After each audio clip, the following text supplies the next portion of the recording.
You'd think owning an airport means owning a business built around planes. That's the pitch. After all, runways, gates, the roar of engines, thousands of paying customers walking through every single day. It sounds like a monopoly on movement itself. And in a narrow sense, it is.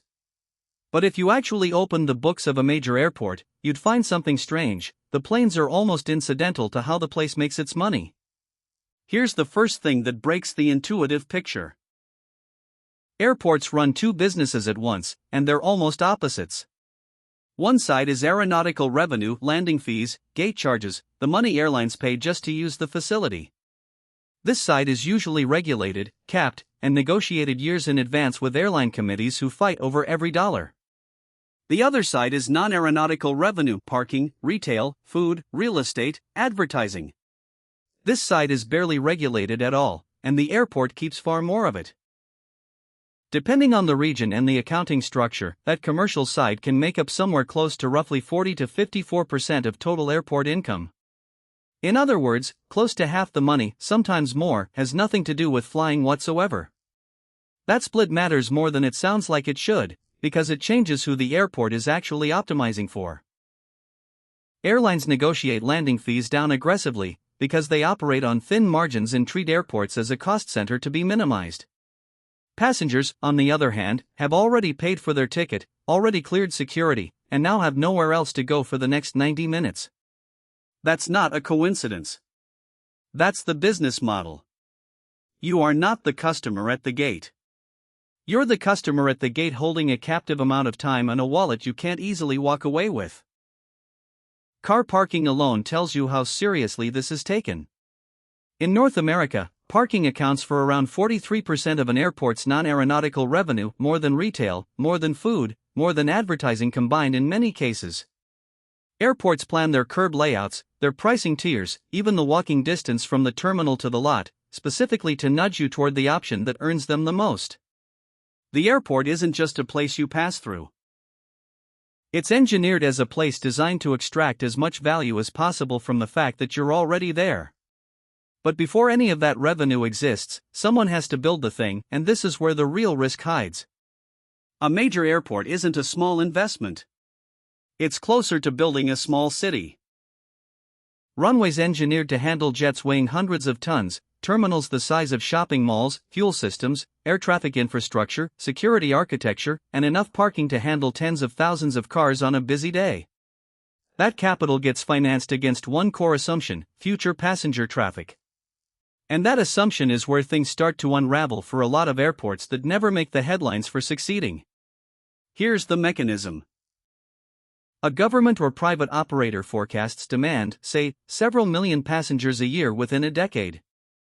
Bonds get issued, loans get signed, construction begins, all repaid against that forecasted traffic. If the forecast holds, the airport becomes what economists sometimes call an infrastructure monopoly, a facility so expensive to duplicate that whoever holds it effectively owns a toll booth on an entire region's movement, for decades, with almost no competition. But if the forecast is wrong, the airport doesn't just underperform. It becomes a fixed, immovable, debt-financed structure with a shrinking source of income to pay the debt down. And unlike almost any other business, you can't just liquidate half a runway. That exact scenario played out in Spain with Ciudad Real Central Airport, about 150 miles south of Madrid. Built during Spain's pre-2008 construction boom, it opened with one of the longest runways in Europe, designed with the capacity to handle around 10 million passengers a year, and a pitch that it would relieve pressure from Madrid's main airport by drawing in low-cost carriers and international traffic. Total construction cost, roughly €1.1 billion. The problem was location. It sat far enough from Madrid that neither passengers nor airlines had much reason to choose it over the existing hub. Airlines and travelers largely ignored it, and traffic never came close to justifying the debt taken on to build it. By 2012, the operating company filed for bankruptcy after its last scheduled airline pulled out entirely, and the airport shut down completely. What had been marketed as a gateway hub sat empty: runway, terminal, control tower, and all. For the better part of a decade. Then came the auction, and this is the part that turns the story from a cautionary tale into something almost surreal. In 2013, the airport went up for sale with a minimum asking price of €100 million. Nobody bid. The price kept dropping over repeated auction extensions until, in 2015, a single Chinese investment firm offered €10,000, about £7,000, for an asset that had cost over $1 billion to build. That specific bid was eventually rejected by the court as too low, and after more failed attempts, the airport finally sold in 2018 for around $56 million, reopening a year later strictly as a cargo and maintenance facility, with no scheduled passenger flights at all. A €1 billion passenger gateway ended its story as a freight lot, sold for a fraction of a percent of what it cost to build. That's the failure mode. But it's worth understanding why most major airports never fall into it, because the survivors reveal what the business is really about. The airports that thrive aren't the ones that simply attract more flights, they're the ones that treat themselves as real estate and retail operators first, transportation infrastructure second. They lease out land around the perimeter for logistics hubs, hotels, and offices. They renegotiate concession deals with retailers the way a shopping mall renegotiates with tenants. They build parking structures and premium lounges specifically because those margins dwarf what any airline is willing to pay per landing. The runway gets you the foot traffic. Everything after the runway is where the actual profit lives. That's why the honest, best case outcome for an airport owner doesn't look like a transportation company at all.